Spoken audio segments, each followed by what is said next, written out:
ada 4 jenis di dalam Al-Quran yang menunjuk pada keadaan manusia secara umum berdasarkan kebahagiaan dan kesuksesan hidupnya.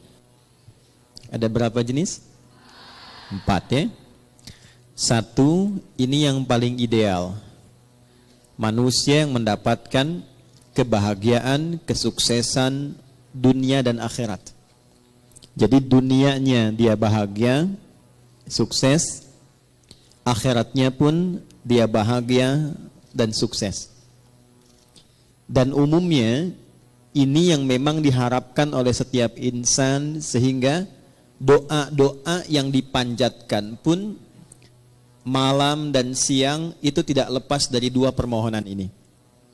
Itu ada di Al-Quran surah kedua Al-Baqarah di ayat 201, paling kanan sebelah bawah di mushaf tuh.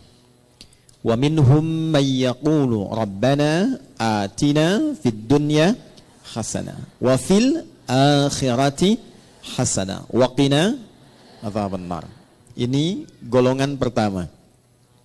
Dan di antara manusia itu ada yang konsisten memohon kepada Allah agar ia dianugerahi kehidupan dunia yang membahagiakan dan menyukseskan. Jadi ada bahagia saja, ada sukses saja, ada bahagia dan sukses. Ada orang hidupnya sukses, mawaddahnya banyak, tapi belum tentu bahagia, sakinahnya belum tentu diraih. Kaya iya, tapi kekayaan itu tidak membawa ketenangan dalam berkehidupan. Ada yang begitu? Ada. Jadi ibu pilih mana? Kaya tapi gelisah atau miskin tapi tenang? Alhamdulillah. Oke. Nah, kaya dan tenang, sukses dan bahagia. Maka itu yang dimaksud di ayat ini. Ada orang yang konsisten dengan permohonannya. Dia memohon kepada Allah Subhanahu wa taala agar hidupnya di dunia itu bisa tenang dan sukses, bahagia dan sukses, serta kesuksesan dan kebahagiaan ini bisa dibawa lestari sampai pulang ke akhirat. Ya, tidak cukup dengan amin, kita lihat dulu ya. Nah, yang kedua, nanti kita pelan-pelan lihat rumusnya. Alhamdulillah. Ada orang yang di dunianya itu sukses, bahagia. Tapi kesuksesan dan kebahagiaan dunia itu ternyata tidak memberikan jaminan ia membawa keduanya sampai ke akhirat. Tapi menariknya kata Al-Quran, secara psikologi ada manusia yang penting dunianya sukses dulu. Yang penting dunianya bahagia dulu. Ya, kalau bahasa manusianya kekinian, ya nikmati aja yang sekarang, yang nanti kan belum jelas gitu. Ada yang begitu? Itu pasti akan ditemukan karena golongan ini pun diisyaratkan di Al-Quran di ayat yang ke-200-nya. Jadi kalau tadi 201, kita naik sedikit ke atas ke ayat 200, kita akan temukan tipikal golongan demikian. Wa minan nasi may yaqulu rabbana atina fid dunya. Udah, kalau nggak hafal diam aja ya. Hasanahnya nggak ada di situ. Hasanah itu khusus untuk 201 ya. Baik, kalau hafalan masih di ayat 1, jangan diterusin dulu ya. Wa minan nasi may yaqulu rabbana atina fid dunya wa ma lahum fil akhirati min khalaq. Dan di antara manusia ada yang hidupnya memang diliputi oleh harapan dunia saja. Hasanahnya nggak disebutkan. Ini kuncinya nanti. Dan dia tidak punya orientasi akhirat. Yang penting kerja, nikmati. Dapat rumah yang megah, nikmati. Kendaraan yang mewah, nikmati. Bisa jalan-jalan, senang. Urusan sholat, ya nanti. Baca Al-Quran, nggak harus. Akhirat belum datang kok. Yang pasti yang sekarang ada, itu yang dinikmati. Wa ma lahum fil akhirati min khalaq. Dan dia tidak punya persiapan untuk menyiapkan kehidupan abadinya di akhirat.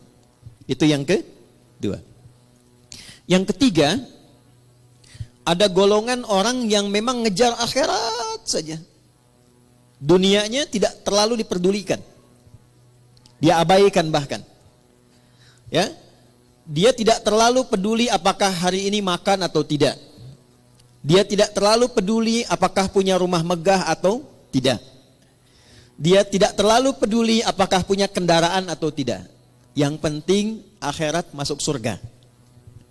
Saya ulangi ya. Yang penting akhirat masuk surga. Jadi dunianya dalam tanda petik sedikit diabaikan, atau hidupnya biasa-biasa atau di bawah standar, yang penting orientasinya masuk surga. Ini yang ketiga. Yang keempat, ini yang repot. Miskin dunia, fakir akhirat. Jadi dunia sudah nggak dapat, tiap hari pekerjaan tidak jelas, kata-kata tidak terukur, tindakan tidak teratur, perbuatan kadang-kadang juga mohon maaf banyak buruknya. Jadi dunianya tidak jelas, akhiratnya rasa-rasanya tidak mendapatkan harapan karena tidak pernah disiapkan. Maka yang keempat ini kategori miskin dunia, fakir akhirat. Nah, di antara yang keempat ini, 4 bagian ini kita mesti pastikan setiap hari setidaknya kita berusaha untuk mencapai golongan yang pertama. Dan adilnya Allah itu dibuka kesempatan yang demikian untuk seluruh hambanya tanpa kecuali. Jadi ibu tidak harus berpikir jadi ustadzah kah? Ya, atau suaminya jadi kiai kah? Jadi pejabat kah? Jadi hartawan kah? Semua sepanjang kita menjadi bagian dari hamba Allah, maka terbuka untuk mendapatkan bagian golongan yang pertama. Wa minhum may yaqulu rabbana atina fid dunya. Nah, itu kuncinya. Sepanjang kita, saya, Anda, kita semua memegang satu kunci ini, maka janji Allah itu pasti ditepati dan disampaikan dalam Al-Quran. Itu akan dibimbing untuk mendapatkan 2 hal yang diharapkan tadi. Kuncinya cuma satu, yaitu hasanah. Hasanah ini bukan nama ya Bu ya. Jadi kalaupun ibu punya nama hasanah pagi ini, tapi kalau prakteknya tidak diamalkan, itu belum tentu bisa meraihnya. Jadi ini kuncinya. Kita antarkan dulu sebentar sebelum kita mengimplementasikan atau menjalankan program kita hari ini untuk diskusi. Kita tekankan sedikit karena saya khawatir ibu datang ke sini gitu kan. Kemudian juga teman-teman yang ikhwan bergabung, tapi datangnya tidak membawa kebahagiaan. Datang tidak membawa kesenangan. Apapun yang tidak dikerjakan dengan menyenangkan, itu tidak akan melahirkan hasil yang maksimal. Ibu kalau masak, hatinya nggak tenang. Masakannya enak nggak?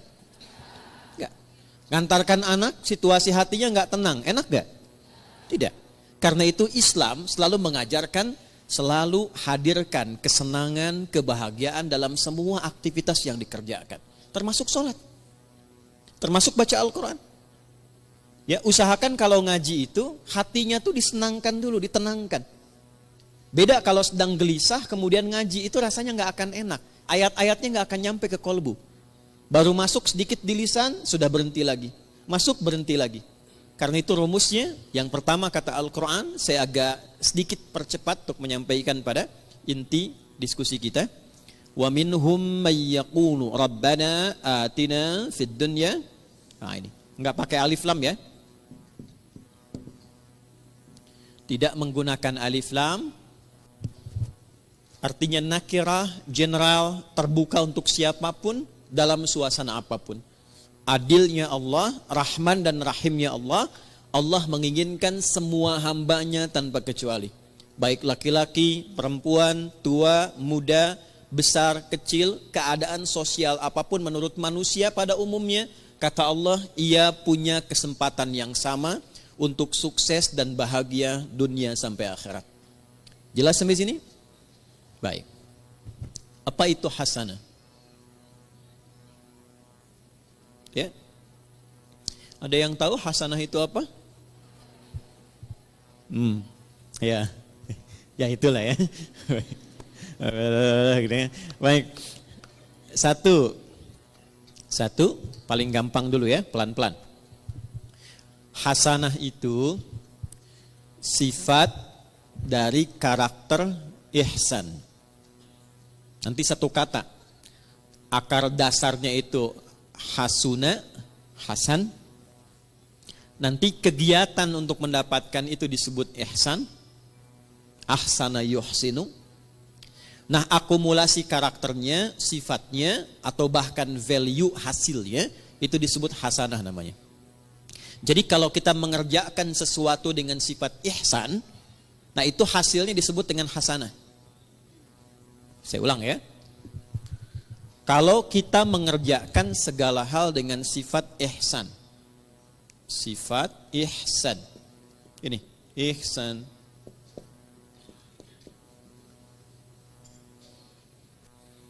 Maka hasilnya apa yang diraih oleh kita itu disifati oleh Allah langsung, itu hasanah. Contoh, saya mau minum, fungsi minum itu menghilangkan haus. Jadi kalau ibu minum pakai tangan kanan, pakai tangan kiri, haus tetap hilang. Sepakat? Baik. Tapi kalau kita minum menggunakan sifat ihsan, maka perbuatan minum ini seketika dinilai oleh Allah berubah menjadi hasanah namanya. Jelas sampai sini?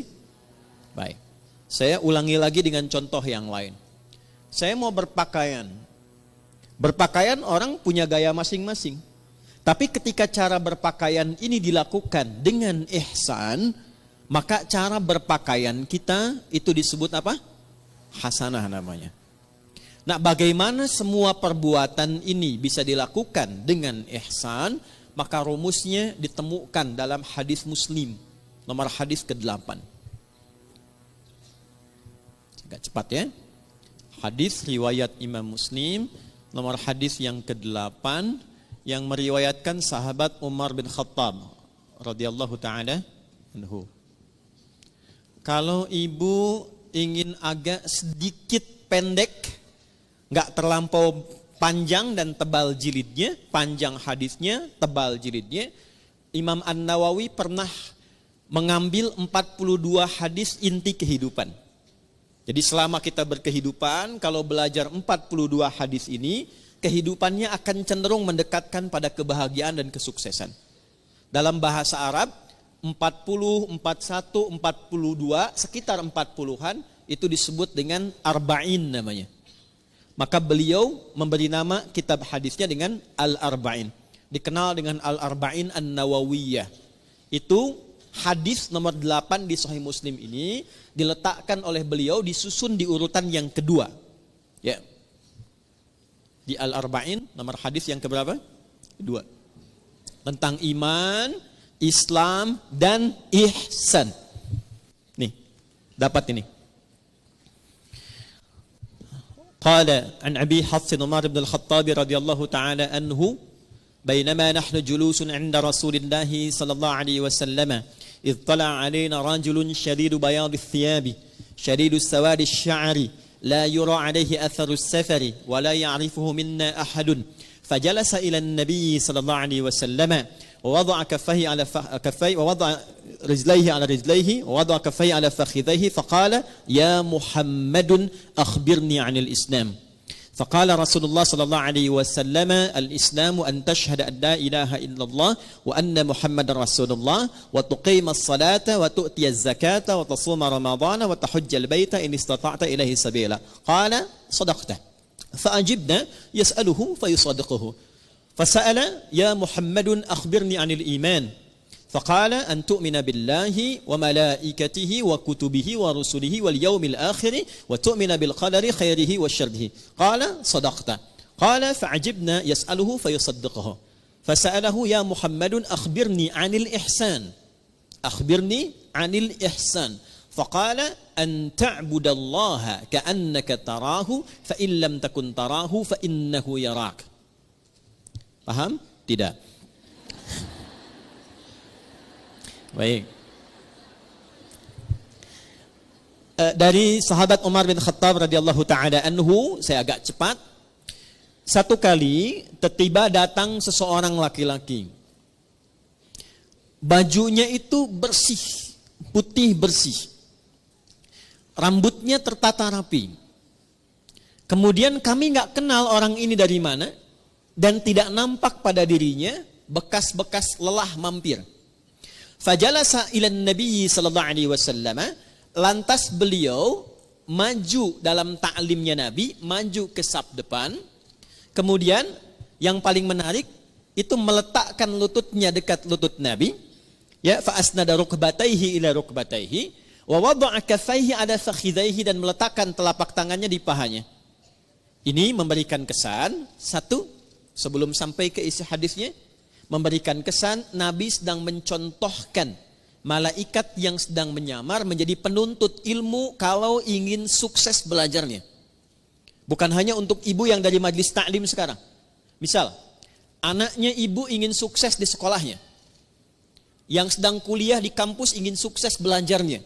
Maka tiru pembuka hadis ini tips bagaimana menjadi seorang penuntut ilmu yang sukses dan cepat mendapatkan ilmunya. Satu, ini yang langsung contohkan malaikat yang menyamar, dan itu diminta oleh Nabi untuk ditiru. Karena nanti di akhir hadisnya Nabi mengatakan, hadza Jibril atakum liyu'allimakum dinakum. Ini Jibril yang sedang menyamar, datang untuk mengajarkan kepada kita bagaimana tentang pokok-pokok ajaran agama kita. Satu, kalau datang ke majlis ilmu, kata Nabi lewat hadis ini, tiru Jibril alaihi salam saat menyamar, fokus untuk datang. Pertama, kenakan pakaian terbaik supaya nyaman. Jadi kalau sejak saat akan berangkat itu kita sudah menyiapkan diri, mengenakan pakaian yang rapi, jadi kerapian itu menunjukkan kesungguhan. Satu. Yang kedua, upayakan gak mampir-mampir, sehingga fokusnya itu nanti kepada pelajaran. Kalau ibu berangkat ke sini, jam 6 berangkat, tapi agendanya mampir dulu soto sebelah sana, kupat tahu pada larang sebelah sana, kan?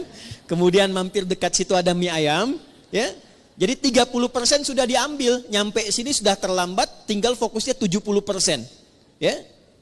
Oke, kemudian ketika sampai, upayakan sedapat mungkin ambil saf pertama.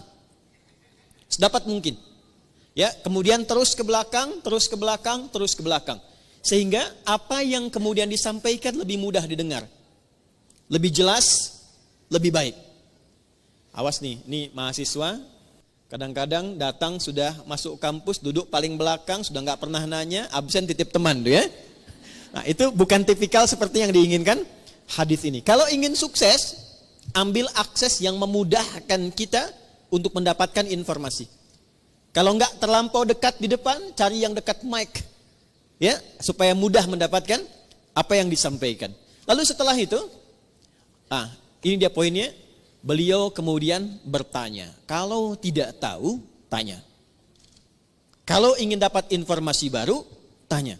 Itulah sebabnya kenapa tema hari ini kita tanya jawab. Salah satunya ingin mengamalkan hadis yang disampaikan ini.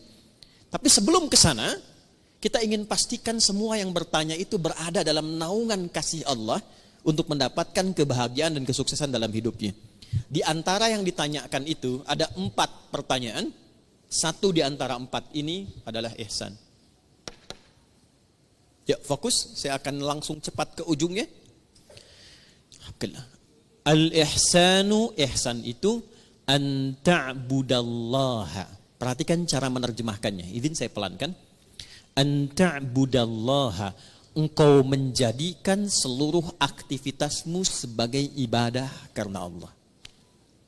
Saya ulang ya.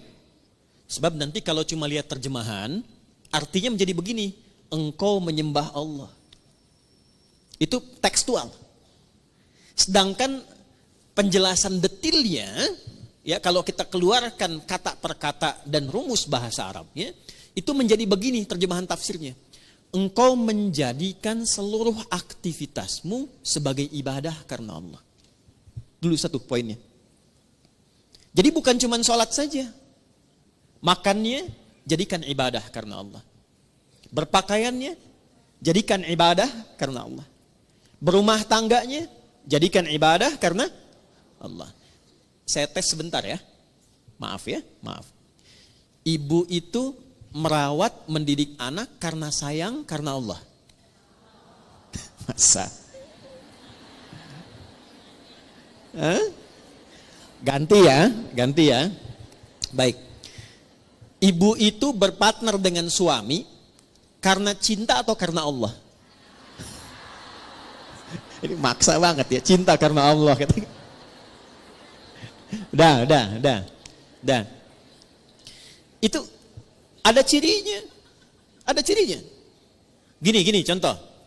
Saya kalau mau minumnya karena Allah, maka saya akan ikuti apa yang Allah inginkan dari kegiatan minum itu. Bukan sekedar minumannya, Bu. Allah suka apa tidak ini?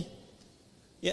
Ini jenis minumannya disukai Allah atau tidak? Tidak mungkin ada seseorang yang ingin minum karena Allah, tapi dia meminum sesuatu yang tidak disukai Allah. Allah suka bir tidak? Whisky. Dan mustahil ada orang minum bir pakai bismillah kan? Bismillah. Mudah-mudahan dosanya kurang dikit. Kan nggak mungkin. Ya kan? Nah, yang kedua, bukan hanya minumannya benar. Ini minuman Allah suka. Minuman yang baik, yang halal. Tapi cara minumnya pun dia ikuti seperti Allah inginkan. Contoh begini. Bagaimana cara minum yang baik yang Allah inginkan? Diajarkan oleh Nabi SAW. Idza quddimat ta'am, jika hidangan itu ditampilkan.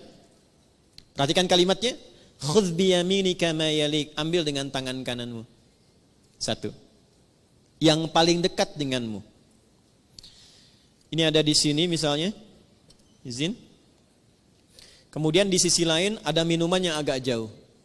Yang diinginkan oleh Allah, contoh lewat Nabi, ambil yang paling dekat dengan tangan kananmu. Ketika ibu meminum seperti ini, diambil yang paling dekat dengan tangan kanan, dalam rangka menaati Allah lewat petunjuk Rasulullah, itu sudah masuk kategori ihsan. Selanjutnya, Sammillaha au qulu bismillahirrahmanirrahim. Sebelum diminum, ucapkan dulu Bismillahirrahmanirrahim. Itu saat dilakukan semua tahapan itu, maka kegiatan minum itu disebut ihsan namanya. Biar jelas ya Bu ya. Contohkan nih biar jelas. Ini buka dulu tutupnya.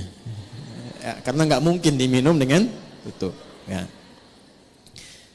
Ambil dengan tangan kanan. Jelas?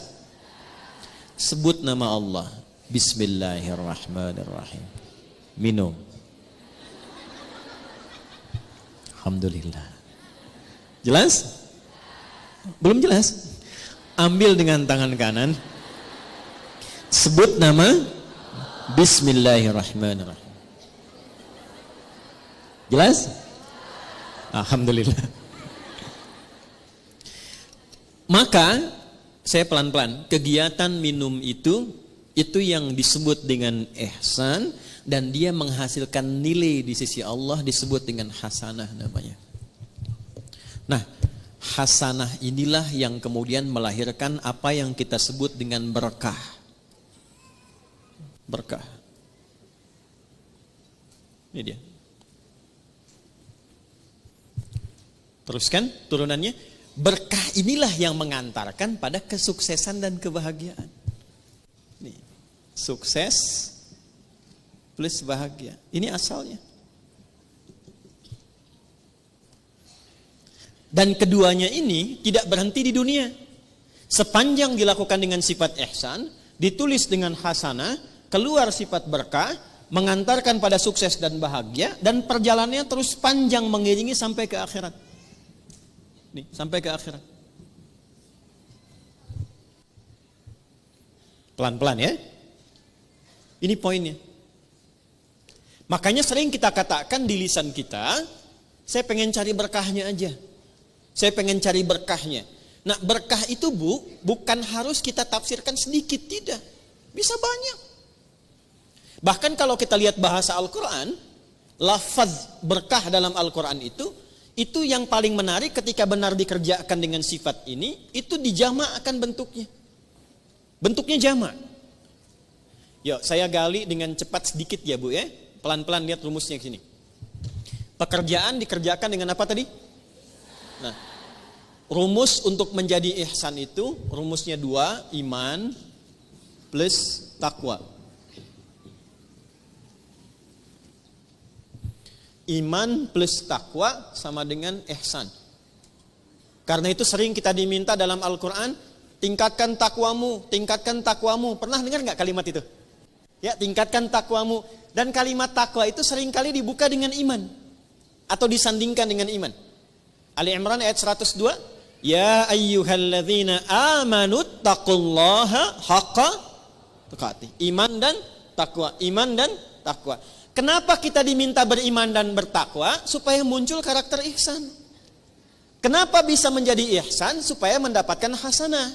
Kenapa hasanah penting? Supaya meraih berkah. Kenapa berkah penting? Supaya harapan kita terkabulkan. Semua pekerjaannya sukses, hasilnya membahagiakan. Dan jaminannya bukan cuma di dunia, akan wafatnya juga diberikan kedamaian.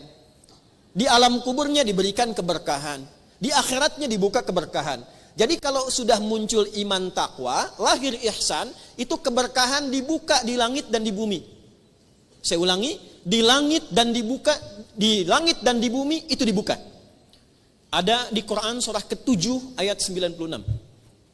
Rumus ini ada Quran di Quran surah ke-7 Al-A'raf ayat 96. Yuk kita lihat pelan-pelan. Walau anna ahlal qura, buka mushafnya, amanu iman, wattaqau taqwa, la fatahna alaihim barakatin, berkah jamak sifatnya.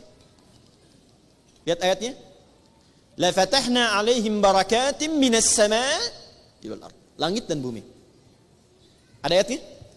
Quran surah 7 ayat 96. Walau anna ahlal qura amanu wattaqau la fatahna alaihim barakatin minas sama'i wal ardh. Ada ayatnya? Oke. Sudah? Pelan-pelan. Jadi ketika ayat itu diturunkan kepada Rasulullah sallallahu alaihi wasallam, yang diinginkan bukan sekedar jadi bacaan. Kita baca dapat pahala insyaallah. Dapat pahala dan pahalanya pun disebut hasanah. Tapi kalau kita amalkan isinya, nah amalan itulah yang menjadikan kita mampu meraih keberkahan, sehingga keberkahan ini mengiringi kesuksesan dan kebahagiaan yang kita harapkan dalam berkehidupan di dunia. Jadi kalau ayat rumah tangga dibawa ke rumah tangga, dipraktekkan dengan sifat ihsan. Suami menjadi suami dengan sifat ihsan. Istri mempraktekkan ayat Quran dengan sifat ihsan. Maka kehidupan rumah tangga akan cenderung mendapatkan berkah. Berkah itulah yang mengantarkan pada kebahagiaan dan kesuksesan.